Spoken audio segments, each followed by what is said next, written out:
আসসালামু আলাইকুম ওয়া রাহমাতুল্লাহি ওয়া বারাকাতুহু। আলহামদুলিল্লাহ, আল্লাহর রহমতে আপনারা সবাই ভালো আছেন। আজকে আমি নতুন একটি টপিকস নিয়ে আলোচনা করব ইনশাআল্লাহ।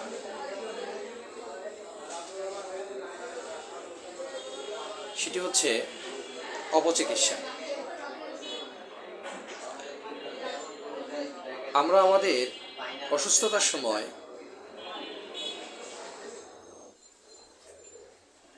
অনেক চিন্তা ভাবনা করে নিজেকে সুস্থ করার জন্য বিভিন্ন চিকিৎসা গ্রহণ করে থাকি, কিন্তু মাঝে মধ্যে আমরা যে জিনিসটা দেখতে পাই, সঠিক পরামর্শের অভাবে আমরা অপচিকিৎসার সম্মুখীন হই। এই অপচিকিৎসার সম্মুখীন হয়ে আমাদের এই মাতৃভূমি বাংলাদেশের কত ভাই এবং বোনদেরকে জীবন দিতে হয়েছে, তার পরিসংখ্যান আপনারা গুগলে সার্চ করলে, বিভিন্ন পত্রপত্রিকায় দেখলে, বিভিন্ন টিভি চ্যানেলে, সংবাদপত্রের মধ্যে বা চ্যানেলগুলোতে আপনারা দেখতে পান। মাঝে মধ্যেই এই সমস্ত সংবাদ পরিবেশিত হয়। তারপরেও অনেক সময় আমরা এই ধরনের সমস্যার সম্মুখীন হয়ে থাকি। বিশেষ করে অপচিকিৎসার মধ্যে একটি বড় ধরনের অপচিকিৎসা আমাদের বাংলাদেশে আমরা দেখতে পাই, সেটি হচ্ছে পলিপ নিয়ে। বিশেষ করে নাকের পলিপ। নাকের পলিপের জন্য আমরা বিশেষজ্ঞ কোনো ডাক্তারের কাছে না গিয়ে, অথবা বিশেষজ্ঞ হোমিওপ্যাথিক অথবা অ্যালোপ্যাথিক যে সিস্টেমেরই ডাক্তারি হোক না কেন, আমরা পাশকৃত কোয়ালিফাইড ডাক্তারের কাছে না গিয়ে আমরা এমন কিছু জায়গায় যাই যেখানে কি করে, তারা পলিপাস ভালো করে। কি দিয়ে ভালো করে? সেটি হলো তারা আমাদের অ্যাসিড দিয়ে নাকের এই পলিপটাকে পুড়িয়ে দেওয়ার চেষ্টা করে। অ্যাসিড দিয়ে এই পুড়িয়ে দেওয়ার ফলে যেটি হয়, এক তো হচ্ছে রোগ অন্তর্মুখী হয়ে যায়, অন্যদিকে নানা ধরনের অসুবিধা তৈরি হয়।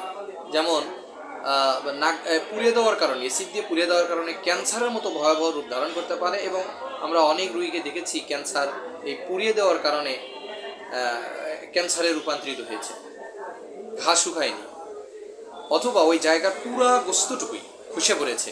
নাকের সেপ্টাম যেটি রয়েছে, নাকের পর্দা যেটি রয়েছে, সেই পর্দাটিও, নেজাল পর্দাটিও একেবারে নষ্ট হয়ে গিয়েছে। এরপরে সেটি তো হয়েছেই, এটির যে রিয়াকশন, এটি একদম নাকের ভেতরের যে অংশটুকু, সেটি গর্ত সৃষ্টি হয়েছে, অথবা নাক বিকৃতি হয়ে গিয়েছে। এই ধরনের অবস্থা তৈরি হয়েছে। সবচেয়ে লক্ষণীয় বিষয় হলো,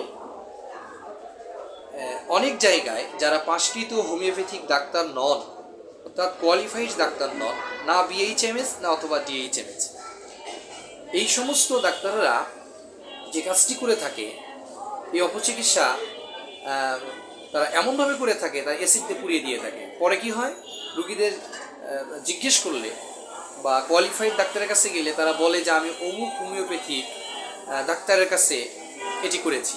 খোঁজ নিয়ে দেখা যায় যে আসলে উনি পাশকৃত কোনো ডাক্তার না, কয়েকটি ঔষধ হয়তো বা কারো কাছ থেকে শিখেছেন, সেখান নিয়ে বসে গিয়েছেন, অথবা কোনো এই গ্রাম্য ডাক্তারের যে প্রশিক্ষণ কোর্স, সেখান থেকে কোর্স করে হয়তো কয়েকটি ঔষধ নিয়ে সেখানে ফার্মেসি দিয়েছেন। সেই ফার্মেসির পাশে উনি নিজে আত্মস্বীকৃত ডাক্তার হিসাবে সেখানে চিকিৎসা দিয়েছেন, মানে অপচিকিৎসা করছেন, এ ধরনের। এবং আমার নিজে চোখে দেখা, আমি বিভিন্ন জায়গায় দেখেছি এবং কথা বলেছি এ ধরনের ডাক্তারদের সাথে। সাইনবোর্ডে তাদের দেখা যায় যে তারা ডাক্তার লিখেছেন, বিভিন্ন বিষয়ে বিশেষজ্ঞ। জিজ্ঞেস করলাম, আপনার এই সার্টিফিকেটটা কোথায় থেকে, মানে কোন বোর্ডের আন্ডারে অথবা কোন সংস্থার আন্ডারে আপনাকে সার্টিফিকেট দেওয়া হয়েছে? তো উনি বলছেন যে আমি অমুক সেন্টার থেকে প্রশিক্ষণ নিয়েছি বা আমি পড়েছি। তো জিজ্ঞেস করলে পাওয়া যায় যে আসলে তারা কোনো ডিএমএফ ডাক্তার নয়। আমাদের যে এলোপ্যাথি যে সিস্টেম রয়েছে স্বাস্থ্য মন্ত্রণালয় থেকে, ডিএমএফ ডাক্তাররা, ম্যাথসে যারা পড়াশুনো করেন, 4 বছর অধ্যয়ন করেন, সেখানে সেই সমস্ত ডাক্তারও কিন্তু তারা না। এই যে অপচিকিৎসাটা, তো একদিকে হচ্ছে আমাদের এই চিকিৎসকদের বদনাম হচ্ছে, বিশেষ করে হোমিওপ্যাথিক ডক্টরস যারা রয়েছেন তাদের আরও সচেতন হওয়া উচিত। কারণ আপনাদের এই সুন্দর ব্যবস্থা, বাংলাদেশ সরকারের যে এই ব্যবস্থার সুফল দেখে, এই চিকিৎসার সুফল দেখে বাংলাদেশ সরকার সরকারিভাবে সেখানে বাংলাদেশ চিকিৎসা শিক্ষা কাউন্সিল পর্যন্ত করে দিয়েছেন এবং সেখান থেকে ডাক্তারের রেজিস্ট্রেশন এবং সনদ দেওয়া হচ্ছে। অত্যন্ত চমৎকার বাংলাদেশের যে শিক্ষা ব্যবস্থাটি। এবং বিএমডিসি থেকে ডিএমএফদের যে ডাক্তার হিসেবে বা ফিজিশিয়ান হিসাবে তাদের যে চিকিৎসা তারা দিতে পারবেন, ব্যবস্থাপত্র দিতে পারবেন, এটি স্বীকৃতি দেওয়া হয়েছে। এই স্বীকৃতি পাওয়ার পরেও আমরা যদি এই ধরনের অপচিকিৎসা চিকিৎসকদের বিরুদ্ধে সোচ্চার না হই, সমাজে সচেতনতা তৈরি না করি, তাহলে কিন্তু এগুলো আমাদের উপর এসে একসময় বর্তায়। যখন রুগী এমন একটা সময় আসে যখন আর সার্জারি করা ছাড়া কোনো উপায় থাকে না, সার্জারির মাধ্যমে দেখা যায় তার অঙ্গ ফেলে দিতে হচ্ছে, কাটতে হচ্ছে। এই যে সার্জিক্যাল একটা অবস্থায় কন্ডিশনে তৈরি করা হলো, এই জন্য আমরা এই অপচিকিৎসা যারা করছেন তাদেরকেও বুঝাবো যে ভাই, আপনি এটি করতে পারবেন না। আপনি যে লাইসেন্সটি নিয়েছেন অথবা ফার্মেসি চিকিৎসার জন্য বসেছেন, আপনি ফার্মেসি করেন, অর্থাৎ 39 বা 39টি ড্রাগের যে কথাটা বলা হয়েছে, সেই ড্রাগটা আপনি মানে দিয়ে থাকেন অথবা দিতে থাকেন, অথবা আপনার যে প্রেসক্রিপশন অনুযায়ী আপনি ঔষধ দিয়ে থাকেন, কিন্তু আপনি কেন ডাক্তারি করতে যাচ্ছেন? আমি তো এই বিষয়ে অভিজ্ঞ না। তো সেই দিক থেকে আমাদের জনগণকেও সচেতন হতে হবে।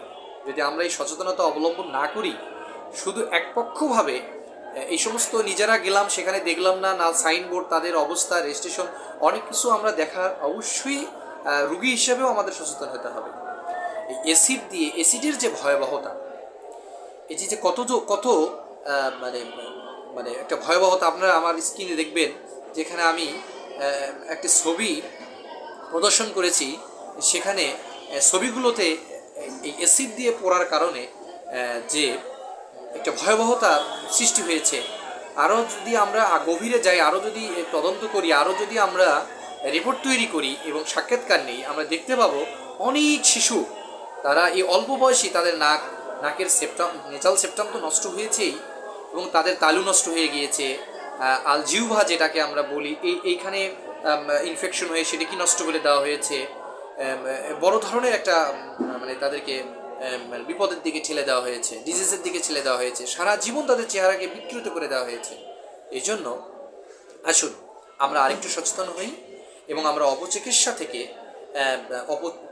থেকে বের হয়ে আসি। অর্থাৎ অপচিকিৎসকদের কাছে আমরা চিকিৎসা নেব না, যার দ্বারা আমরা হয়তোবা ক্ষতিগ্রস্ত হচ্ছি। আর এই অপচিকিৎসার কবলে পড়ে আমরা বিজ্ঞাপন দেখে সেখানে দৌড়াচ্ছি, মনে হচ্ছে যে সেখানে গেলে 2000 টাকা, 1000 টাকা, 500 টাকা আমার বেঁচে যাবে, অথবা আমরা সুস্থ হয়ে উঠব। তা কিন্তু নয়। যারা সুস্থ হয়েছেন বা পলিপটা এখানে অ্যাসিড দিয়ে পুড়িয়ে দিয়েছে, পরবর্তীতে তাদের সেখানে নিয়ে যাচ্ছে, এটি কিন্তু নমুনা নয়। ঝড়ে বক পড়ে, ফকিরের কেরামতি মারে, একটা কথা আছে না, যে ঝড়ে বক, তাল গাছের উপর দিয়ে বক যাচ্ছে, হঠাৎ করে একটা তাল পড়ে গেছে। এখন বক যদি মনে করে যে আমি তাল গাছের উপর দিয়ে যাওয়ার কারণেই এই তালটা পড়ে গেল নিচে, হ্যাঁ, তো এই যে কারামতিটা প্রদর্শন করলো, আসলেও কিন্তু ঘটনাটা ওরকম না। 2-1টা রুগী অ্যাসিডের কারণে হয়তো বা পলিপটা পড়ে গিয়েছে, কোনো ক্রমে বিভিন্নভাবে ঘাস শুকিয়ে গিয়েছে, সেটি নমুনা হতে পারে না, আর এটা একটা অপচিকিৎসা। এই জন্য আমরা অবশ্যই সুচিকিৎসা গ্রহণ করব, শরণাপন্ন হব এবং আমরা আরও সচেতনতা তৈরি করব, এবং যারা এই সমস্ত কাজের সাথে জড়িত রয়েছেন তাদেরকে ফিরে আসা উচিত এবং তারা প্রশিক্ষণ নেবেন মানুষকে পরামর্শ দিতে পারেন যে ভাই আমার কাছে এটা সম্ভব না, আমি তো আসলে বসছি এখানে সেবা দেওয়ার জন্য, সেই সেবাটি হচ্ছে আপনি আমার কাছে প্রেসক্রিপশন দিবেন, আমি সেই প্রেসক্রিপশন অনুযায়ী আপনাকে ওষুধ দেবো। আপনি ভালো একজন ডাক্তার দেখান, উনি কি বলে, এটা কি পলিপ নাকি অন্য নাকের অন্য কোনো সমস্যা, অথবা নাক কান গলা বিভাগে যে আমাদের এলোপ্যাথিক সুব্যবস্থা রয়েছে সেখানে আপনি দেখান, পরীক্ষা নিরীক্ষা করেন, অথবা কোয়ালিফাইড হোমিওপ্যাথিক ডাক্তারের কাছে আপনি যান, যারা আপনাকে ঔষধ সেবনের মাধ্যমে এটিকে সুস্থ করে উঠাতে পারে। হোমিওপ্যাথি ঔষধ বাহ্যিকভাবে লাগিয়ে এই পলিপটাকে দূর করবে এমন সিস্টেম কিন্তু হোমিওপ্যাথিতে নেই। যদিও কিছু মাদার টিংচার এখানে ব্যবহারের কথা অনেক সময় আমরা বলে থাকি বা আমরা দেখেছি ডাক্তারবাবুরা দিয়ে থাকেন, সেটি অত্যন্ত মানে স্পর্শকাতর বিষয়, সেটি ডাক্তাররা ভালো জানবেন। কিন্তু বিষয়টা হচ্ছে যে একেবারেই অ্যাসিড দিয়ে পুরানো, এটি কিন্তু হোমিওপ্যাথিক বা বায়োকেমিক সিস্টেমে কোনো ধরনের এখানে সুযোগ নেই। এবং অর্গানন মেডিসিন অনুযায়ী অথবা হোমিওপ্যাথিক প্র্যাকটিস যারা করছেন প্র্যাকটিশনাররাও এইটা কিন্তু সাপোর্ট করেন না। তাই অবশ্যই আপনারা এই বিষয়টি নিয়ে সচেতন হয়ে ইনশাল্লাহ আপনারা ব্যবস্থা গ্রহণ করবেন।